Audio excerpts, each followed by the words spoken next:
What happens when you get two children's authors together who don't know each other? Find out today.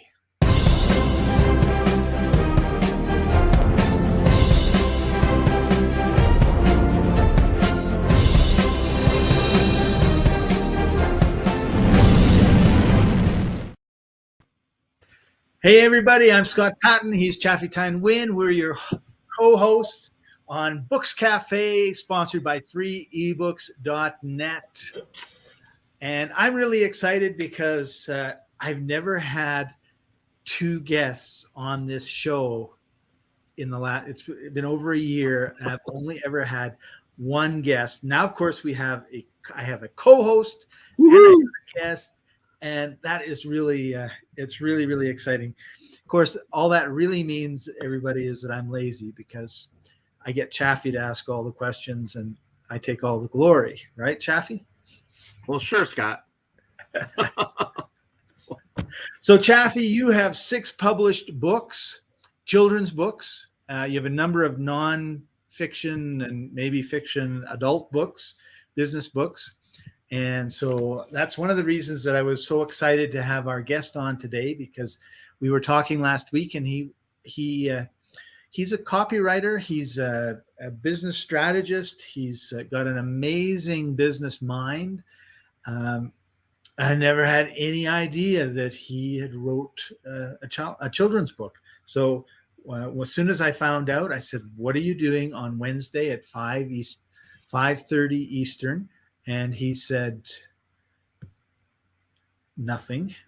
And then I said, "Great, get your calendar out, mark it, because you're going to be on a live stream with my buddy Chaffee, and we're going to talk about children's books."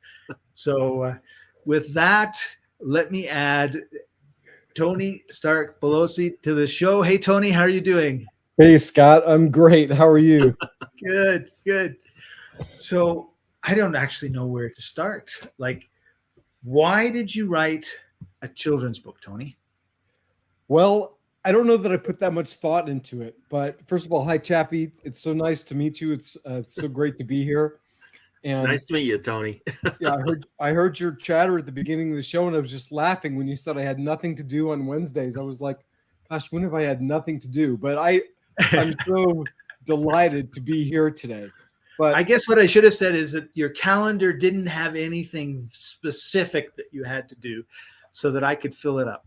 That's right. Yes. So my mother was actually an author. She wrote academic books on how to teach children to read by the phonetic method, which was, like all the rage 50 something years ago. Right. And so I've always had kind of a panache, I guess, for writing, but the children's book idea kind of just organically happened. So this was in 2010, and my boy's mother, my ex-wife, she had a lot of health issues, and unfortunately, that made her unable to really take part in a lot of the parenting. So my boys and I spent a lot of time together. And this one particular day, there was a school. Do you want me to go into the story now, or just how I came up with the idea? Yeah. Come. So the school that they went to was just around the corner from our house, and I'm out cleaning the garage, and my son and a couple of his friends come running back to me, and they're like, "Dad, there's fish on the football field." And I was like, "What?" Is that a Dr. Seuss title? Right? It could be, And so we had a little adventure around all of this, and later on, I just sat with my son Devin, and I said, "Son, wouldn't it be kind of neat if we just wrote this down and turned it into a story?" I said, "I bet other kids would like to hear about this."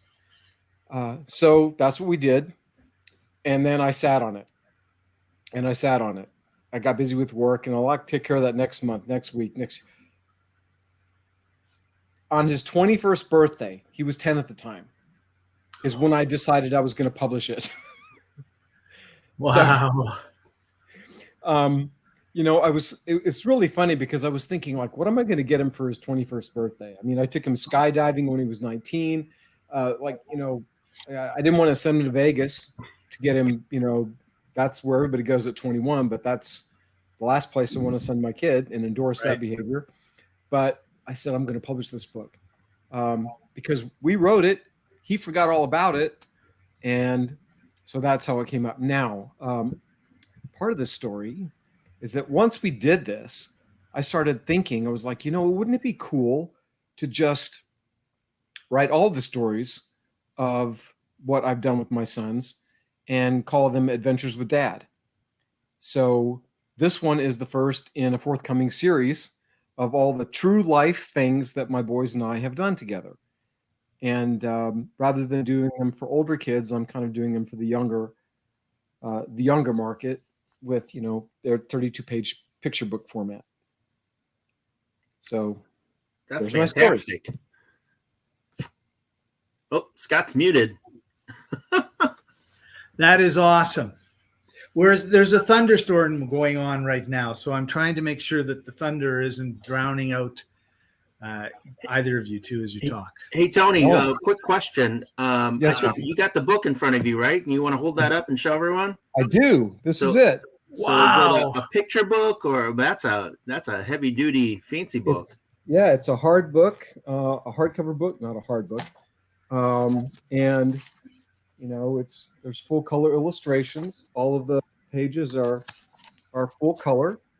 And see, these are the illustrations are actually drawn from childhood pictures of my sons and his friends.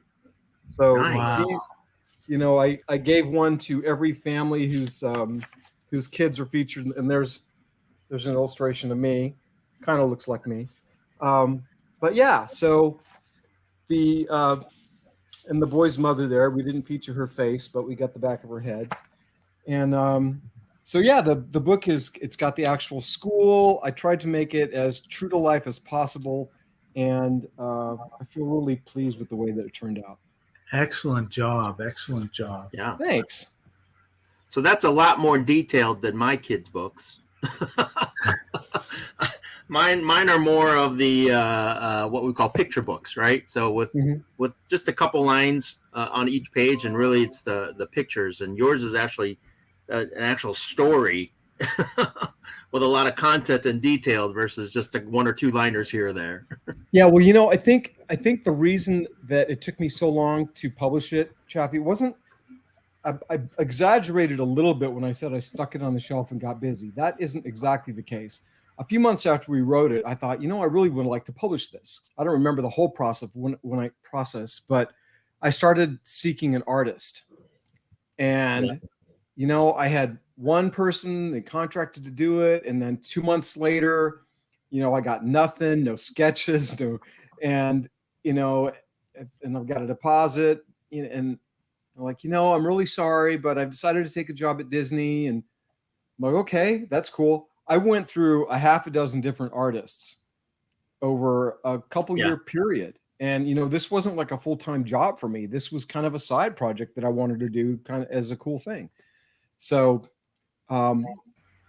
but finally, this is the funniest thing. What actually got me over the edge was I have a close friend who decided he wanted to publish a children's book for his grandson. And as you probably know, I didn't know this, but he educated me about it. There's a lot of folks doing, children's books with just a few pages, right? 4 or 5 pages. And I didn't know that. Oh, I didn't know that either. Mine's like 30 pages. Yeah, they're doing them and then selling them, putting them on Amazon just as a digital book. So, Tony, are they putting it on Amazon expecting to sell it? They are selling them, yes. They are. I mean, they're called short books. I've kind of heard of them, only I didn't know they were children's books that they're doing. I mean, it's hard to really convey a story in 4 or 5 pages unless it's text, right? Right. And I'm assuming there's images on here if it's for children. Yes. Yeah. They're full color illustrations, but only a few pages. I think Robert's book is maybe 6 pages, 6 or 7 pages. Oh, wow. And it's called something with pop-up, but it just, and I looked at those and I thought, my gosh, where did you get those done? And, you know, he went online and he hired somebody online on one of the sites where you can, you know, hire out work. And I thought, oh my gosh, I use that all the time in my business. Let me go there and look. We call that a blinding flash of the obvious, right? Exactly. Yes.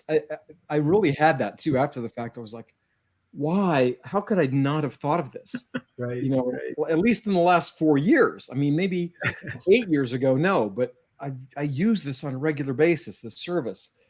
And now, sadly, the first set of illustrations that came back, I liked them, but as I looked at them, I thought, you know, there was a couple things with the drawings that I thought were going to cause problems, and so I went back to find the artist, and he was gone. He was no longer even part of the organization. I tried to track him down. They couldn't find him. But fortunately, I had someone else that I was doing who had done work for me, who'd drawn all my superhero renderings for my business. And I said, "Can you edit this?" She's like, "Sure." I'm like, cool. So, yeah. Anyway, Magic. That's how Scott, that all worked out. Scott, do we can share resources and stuff on this? Absolutely. All right. So I don't know who you use, Tony. Only I had to go through several illustrators as well, because that was one of the biggest challenges with the kids' books. And so we came up. Here's my kids' books. As you can see, it's smaller than yours, obviously, and it's very, you know, like I said, a few sentences on each page, and there's the illustrations. And we went through probably 3 or 4 illustrators before we ended up coming up with one that we use even today. And we went through a site called Upwork.com. And with Upwork, you can place an order of what kind of, you know, job you're looking for and how much you're willing to pay, or just what job you're willing to look for, and the price range. And then the artists or the people that are on there that are willing to do the work will bid about how much, you know, can bid on that project. And then you just go through and you choose a few. So we went through a handful of them and came up with one, and it's worked out really well. She's done most of our books. She picked up after a couple artists that we went through that just didn't work out. Only we have one now that does pretty much all our books for us. So that seems to be something that happens all the time, regardless whether it's artists or other services, where it just seems like you have to go through a few people before you find the right one, and then they're like worth their weight in gold, and you never want them to go away. Right. Yeah, that's exactly how I feel about this first guy. I wish I had some other way to contact him, because he was a delight to work with. And also, your book looks great, by the way. Thank you. Yeah, the reason that probably what took me so long in this was I had a very specific vision for it when I first came up with the idea. I really wanted it to be, I wanted to create something that was going to be kind of a keepsake for my kids and for their friends. So from as far back as I can remember, I felt like I really had to have true to life illustrations. I realized going forward that makes things much more difficult, you know, because. Well, if it makes you feel better, my son, when my son was born, I came up with an idea for a book, and I'm a success coach. Is one of the things I do is coaching, and so I came up with a book called "Baby Steps to Success: What My 8-Month-Old Child Taught Me About Success," and it was just lessons about success. Yeah. Well, I haven't released that book yet, and he's 13 now. So it makes it feel any better. I took down the notes. I took down, you know, the points that I wanted to convey. I started to write down the outline, and then, you know, you're a dad, you get busy and with work. So I never finished that book. So it's still on my list of books to write. I definitely understand. Yeah. So don't feel too bad that you finally got yours published, because mine still isn't. You'll get in the front when they have the dedication, it'll be dedicated to my grandson. That's right. Let's hope not. My goodness. Yeah. The resource that I used was I went to Fiverr.com. Okay. Fiverr. Yeah. And you know, I've used Upwork in the past too. So that just happened to go with Fiverr.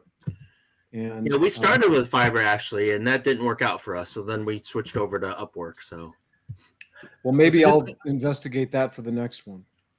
And I don't know the name of it, but I've heard of like crowdsourcing sites where people will say, listen, I need to have a logo.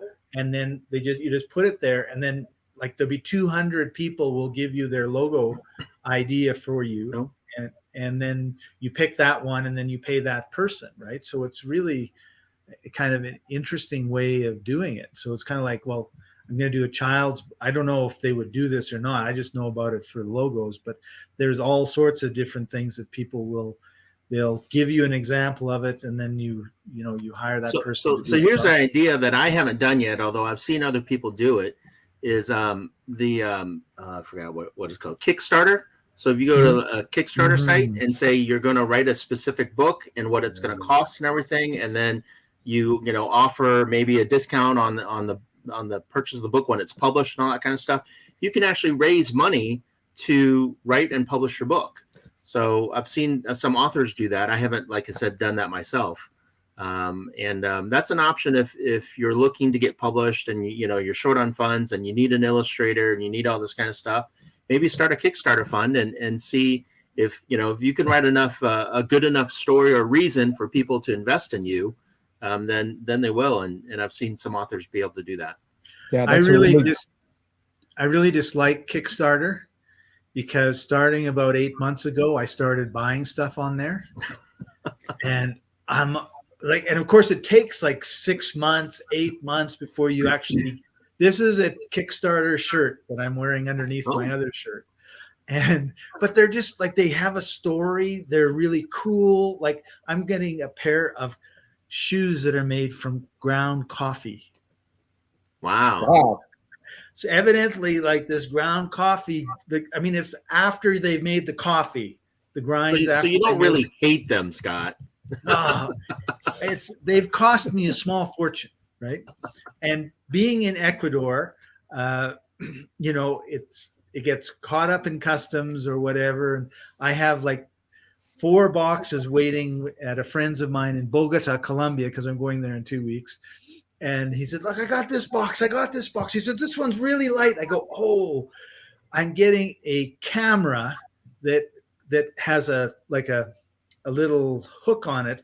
And it goes down to the middle of your screen. And it's like about this, like it's just really, really small. I've seen that.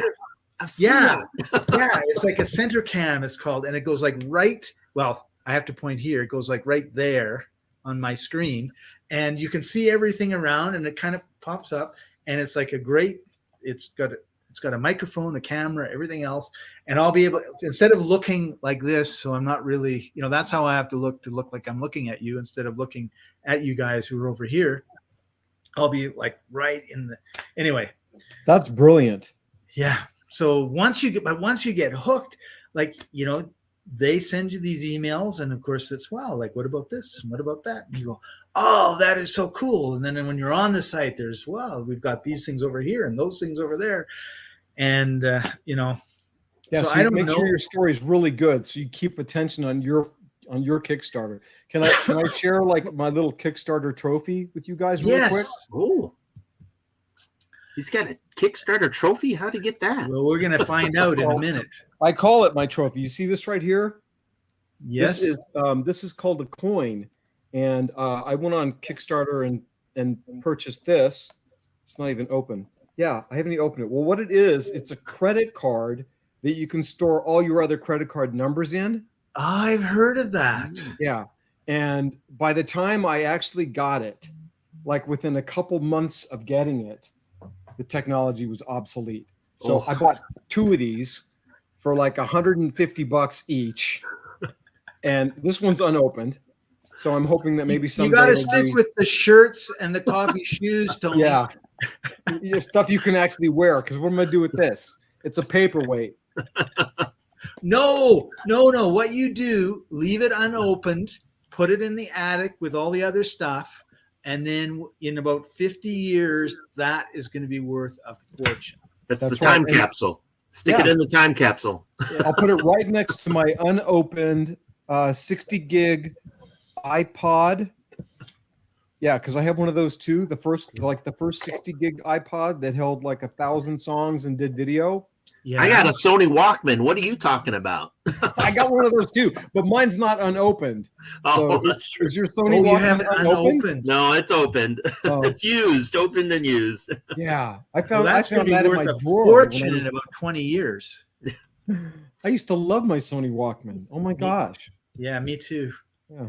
Sony so Anyway, let's redirect. In addition to being children's authors, you guys are also very, very good at business.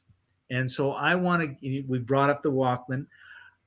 Am I the only person to be really, really disappointed that Sony dropped the ball on music, walkable music? They came out with the Walkman. I think they were first. If they weren't first, they were the biggest. I had like 6 different, like every couple of years they'd come out, I'd buy a new one, right? I had the compact disc one. And then the iPod came out, and I switched over to the iPod. And I think I probably had 4 of the 8 versions of the iPod that came out. And then the Walkman disappeared. And so any lessons from that? Anything? I mean, I know we're going totally on a different topic and a tangent here, but this is my show. I'm the producer. I can do whatever I want. So, Tony, start with you. Okay, so we had the Walkman. It was Sony. It was huge, and then it, like your Kickstarter product, became obsolete. What do you think? Well, I because I don't know the real story, I can only speculate as to what happened. But I think when you become a giant in a market, there's a tendency to feel like nobody can touch you, right? Or that we've been doing this for so long that there's nobody can catch up with us.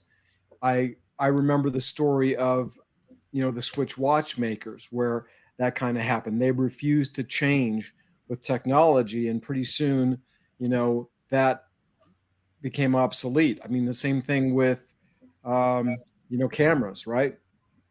Film cameras.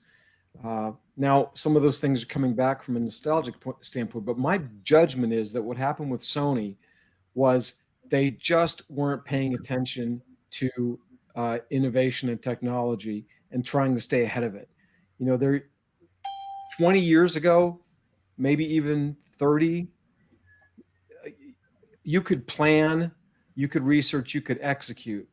But today, the market demands a lot more. You have to predict. You have to like future cast and try and figure out where are things going in 5 years and start working on that now, because if you don't, you're going to get left behind. That's just what I've noticed. Awesome. Before Chaffee chimes in with his opinion, we have a couple comments from the Peanut Gallery. Someone that who's wondering, like, who's this Tony guy? Chaffee, we both know Rob, just so you know. And he says, I still have a beta VCR, which was made by Sony. And I know the story on the beta VCR. Sony kept the technology, and the technology was superior. But the VHS people, whoever figured that out, they basically open sourced it. Says anyone that wants to make it, go for it, whatever. It was either very little licensing or none. And it just, everybody made they wouldn't license the Sony beta because it was too expensive. And then it didn't matter that it was worse quality. If you had a choice between a $500 beta and a $200 VHS or whatever it was, then they did that. So thank you very much. That's the same thing that happened with Apple and Microsoft, right? I mean, why Apple almost went out of business in the 80s is they had a superior product in the Apple Macintosh, and Microsoft decided to license their Windows software to everybody and took over the market, even though the Apple product was superior. Right. So yeah. So it's a combination of price. Now, what's interesting with Sony is I worked for the Sony store in Canada for 3 months before they fired me. That's when I discovered that I really was unemployable, because I didn't, at that point, I kept telling them what idiots they were. But here's I'll never forget this. The president of the company of Canada, Sony Canada, and I hope they don't sue me if they hear this, but he gets in front of all of the store managers, like 200 of them, or 100, I forget how many there were. These were little stores that they would have in the malls with only Sony products, right? And there would be products that they would come out with that, nobody, Best Buy wouldn't touch it, right? But they would put it in the Sony store, and then they'd have second version, third version. And eventually it would get to the point where Best Buy would say, oh yeah, like we'll buy 1,000 of these or 1,000,000. But the product never would have made it if the Sony store hadn't have kept it going, right? It would have just died, because where are you going to sell it if none of the big boxes are going to sell it? And so anyway, he gets up and he says, listen, I'm not asking and they're struggling. The little stores are obviously struggling. He says, I'm not going to ask Sony to finance us or give us any more money. We have to stand on our own 2 feet. And I thought, you've got this massive multinational company that is just oozing dollars, and you want to grow at the speed that your cash flow in these piddly little stores is going to create. Are you insane? And 2 years later, they were all closed. So, it's like this. I think he said that because everyone was wondering why Sony wasn't putting money into it. And Sony looked at Canada Sony and said, that's a stupid investment. And he didn't want to admit it. But anyway, getting back to the question of the iPod and the Walkman, Chaffee, what's your take on it?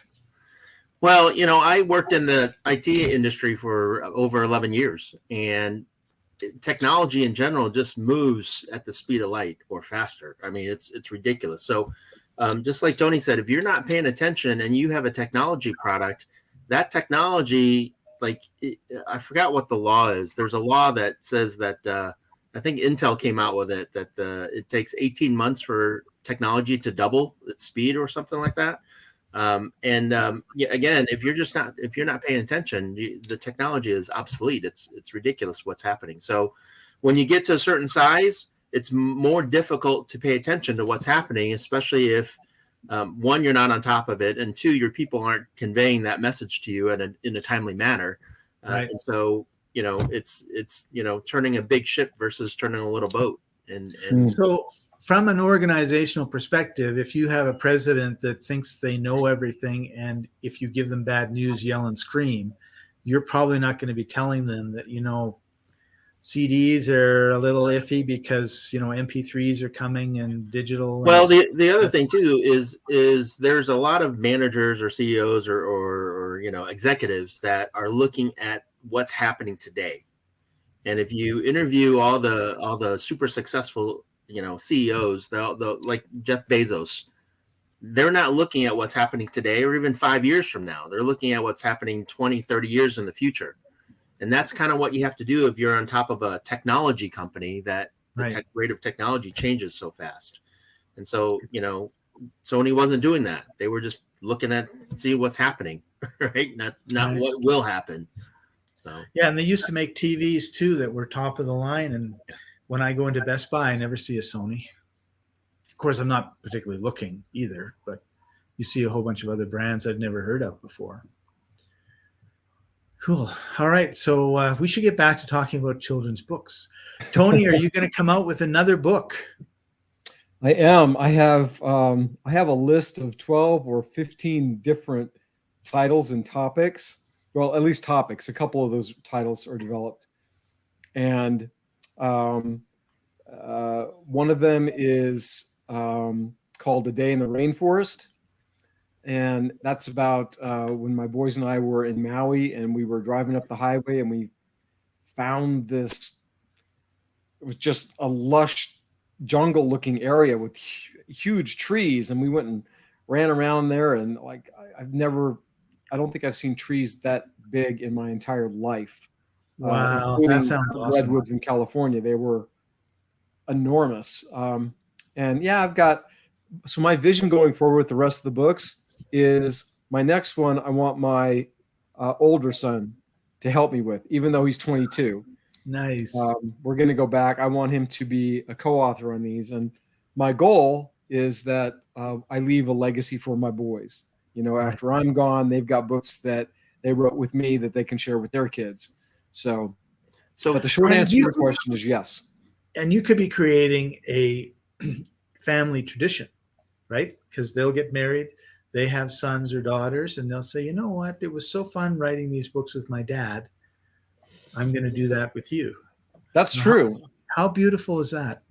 I sure hope that they would feel that way. That would be cool.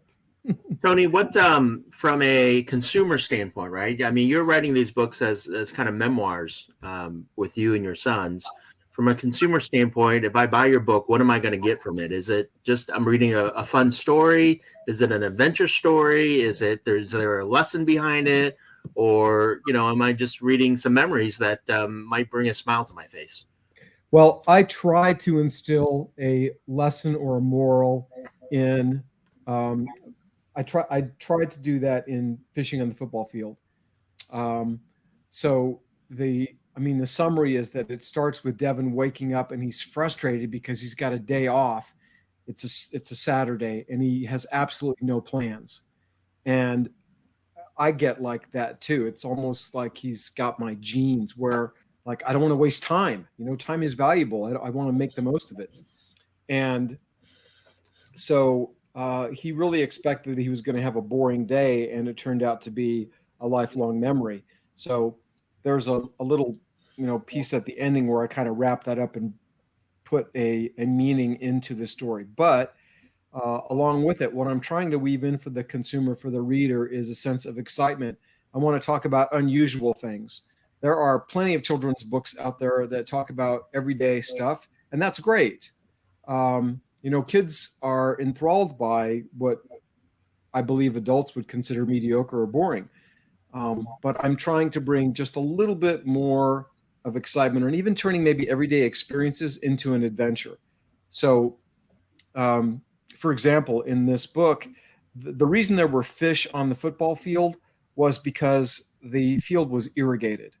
And that's how on some of the county properties here where I live in Arizona, we've got state and then there's county, and those little islands, they have irrigation rather than, like water that comes through a sprinkler. So it comes out of a canal and then it's flooded onto the land.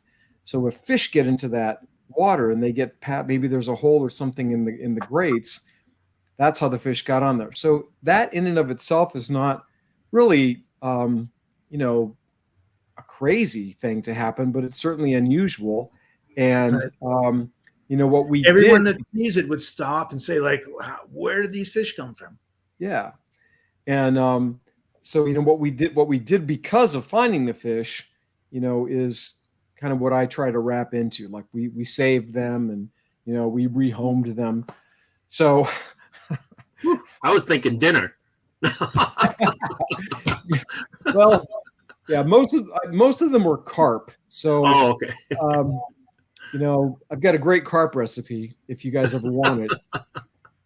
You put it on a piece of pine, you cook it for 2.5 hours, and take it out, throw away the fish, and eat the board. But all my stories, I'm trying to weave in a bit of adventure, showing bonding and fun times with the boys, my boys and myself, and then some kind of a little life lesson or just a heartwarming takeaway that you can get. What age range would you say your books are geared towards? I'm going to say probably 4 to 10, 4 to 12. That was the hardest part for me, is trying to figure out the age range. It was like, gosh, I think a child, like you're at 12, you might be pushing, like caring about a picture book. But are you pushing it at 10 with all of the media and everything that is now accessible to young kids, right? But I think, up to 3rd and 4th grade is a pretty safe bet. Awesome. Cool. What about yours? Well, my book is, I started writing my book when the idea came when my son was about 8 years old. He was in 2nd grade. And so the book is about a 2nd grader. So, that's, what's great about a lot of these books, and you brought it up, you bring it up too, is that, they're based upon real life. They're based upon what happens to you in everyday life. And so I know there's some fantastic people that come up with these great ideas and everything like that. Only if you just look and see what's going on around you, I mean, there's stories every single day. Right. And so my son was, like I said, he was about 8 years old when we started coming up with these ideas. He was in second grade, and we're like, let's write some lessons. And again, it goes back to that book idea that I had, 13 years ago or 12 years ago, which is what am I learning from my son? Or at this point, what is my son learning? And can I write some books and lessons that would be appropriate for my son to read so that he can overcome those challenges? One of them, we have a book on being brave. I forget the title. It's one of the 12, 13 books we have. Only it's about being brave and overcoming some fears. And that one is all about him learning to get off training wheels and learning how to ride a bike. And so my son actually had training wheels on his bike, and he just didn't want to get rid of them.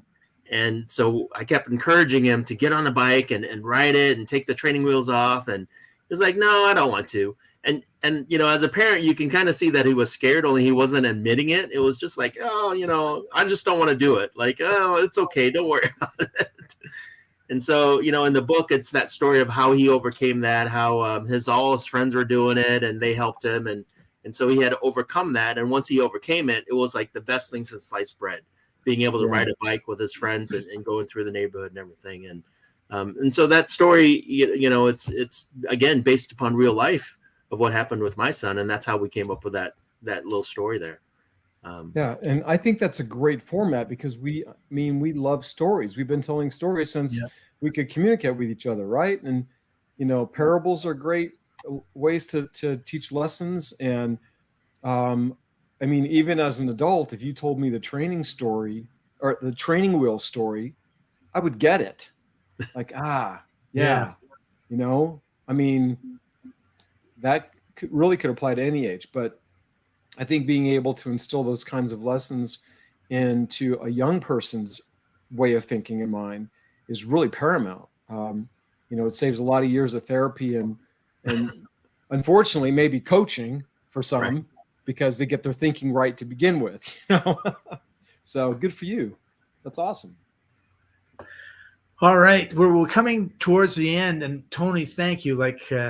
This has been really fun and really interesting. And I'm going to ask you both for a tip for new authors, what that is, right after this.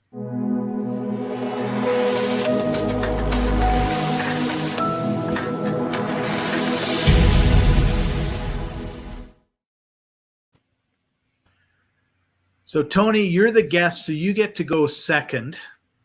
This gives you more time to think. And I love putting Chaffee on the spot, as he knows. So, all the time. Chaffee, what is a tip for a new author, particularly one that's thinking about children's books? So my tip is don't be like Tony and I, which is don't wait 10 years. If you have this idea of writing a book, don't wait 10 years or more to get that published. Write it down. The resources are available on the internet and through podcasts like this. We share resources that you can use to get your idea down and to get it out there and to get it out there sooner. So everything that you need is available. You just have to ask questions and get that story down and share it with as many people as you can. So if you got an idea, write it down and get moving on it, because it's really not that hard once you start diving it in and getting it done. Awesome. That's great. Great tips. I have to echo that, but I want to come up with something that's like an additional. Perfectionism, I think, is what got in the way of me publishing this book. I had a vision for how I wanted to get it done. And because I ran into obstacle after obstacle after obstacle with coming up with the illustrator, it got shelved and, for all intents and purposes, just forgotten about and ignored. So do not allow perfectionism to get in your way. So the hardest part, I think, for everybody is to just start writing. And Chappie already covered that, do it. And if you have trouble actually writing, if you have difficulty thinking, then tell the story, talk into something, use your app, upload it to, otter.ai and transcribe it. The first book that I wrote, my friend interviewed me over the phone. We paid a transcriber and, that I could go edit it. So that's a real simple tip. But if you're stuck on something, there are so many resources. Literally, you can go and search on YouTube or, I guess reach out to Chaffee. And there are so many resources where you can just ask and find what you need. There's no reason to be stuck anymore. So I don't know if I gave a tip in there or not. Sometimes I'm so ADD, I forget what I say. Yeah, you did. Don't get stuck. Don't let perfectionism, get in the way. Just, yeah. Awesome. Just to tag on to that, Tony, I know that was your tip. And, get the first book out there. It might not be perfect. It might not be exactly what you envisioned. And getting it out there is such a huge accomplishment that the second one and the third one and the fourth one becomes so much easier. And they get better and better and better each time. So just get it out there and start sharing with people. And like I said, you'll come up with more and more stories as it goes, and it becomes fun. So that is really great advice, Chaffee. Can I add something to that? You bet. But just an example, like when the book that I mentioned before that my friend helped me record, Rob Onspach, who was on her earlier, actually a friend of mine, like he came to me for marketing help decades ago, and now he's a marketing genius. And he came to me and said, "We're going to publish your book." Well, I already published in e-format, but I never had it in like printable format. So he helped me get that thing together and launch it. Well, guess what? I sent a unproofed copy in to Amazon and we published it. And when it came out, my wife was reading it and Rob pushed it to Amazon bestseller. Okay. Guy's brilliant. But when my wife's reading through it, like she's one page in, she's like, "Oh my gosh, look at this." And she shows me this proofing error. And I was like, "Oh, wow. How did I miss that?" She's another one. I'm like, "Oh no." I said, "Sweetheart, go through the whole book, find every error." She literally used a whole pad of Post-it notes marking errors. Well, I got so embarrassed and frustrated that I went and I revised the whole book. I increased it by about 30 pages. I made it a much better product, and then I uploaded it. But there's a whole host of people out there that have the incorrect version with all these proofing errors in it, and it's a book on copywriting, for goodness sakes. And it's in 20 years they will be collector items. Yeah, and I got a stack of them here at the house that I saved. So yeah, you're absolutely right. That's a good thing though, because a couple things. First of all, it's if people complain about errors in your book, it tells you that they're reading it. Right. So that's the first thing. If there's no complaints and there's a ton of errors, that means no one's reading it. All right. So that's the first thing, is that people are reading it. And the second thing is that with today's technology, you can upload and create a second revision and relaunch it. And then, update it, add content to it. And then you can do a third revision and add it and update it and everything. So you can have 4, 5, 6, 7, 8 revisions.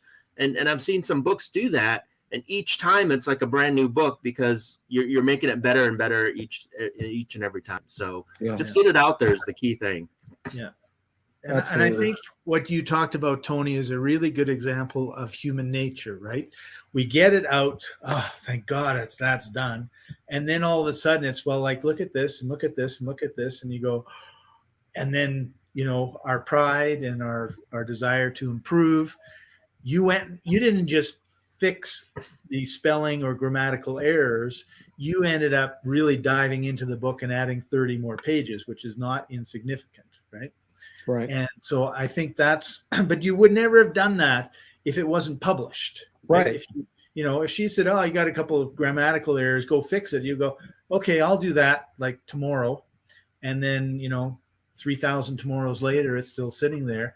And hundreds, if not thousands and tens of thousands of people are missing out on your wisdom that you're expressing in your book, because you're just letting it sit there because of, some little mistake that really doesn't matter. Right. So whoever's listening to this, you got a book in you, you can do it. Get it out there. You can do it. Absolutely. Yeah. Awesome. Thank you very much, gentlemen, for joining me today. It's been an awesome show. I really enjoyed it. And so has our thousands and thousands of viewers and Rob. So with that, Tony, thank you for coming on. Chaffee, thank you for being my co-host. Really appreciate Absolutely. you both. It was Thank you, great guys. talking with you, Tony. Great talking with you too. Thank you so much for having me on. And thanks for joining us, everybody. We'll see you next Wednesday at 5:30 Eastern, 2:30 Pacific. This has been Books Cafe, sponsored by free-ebooks.net.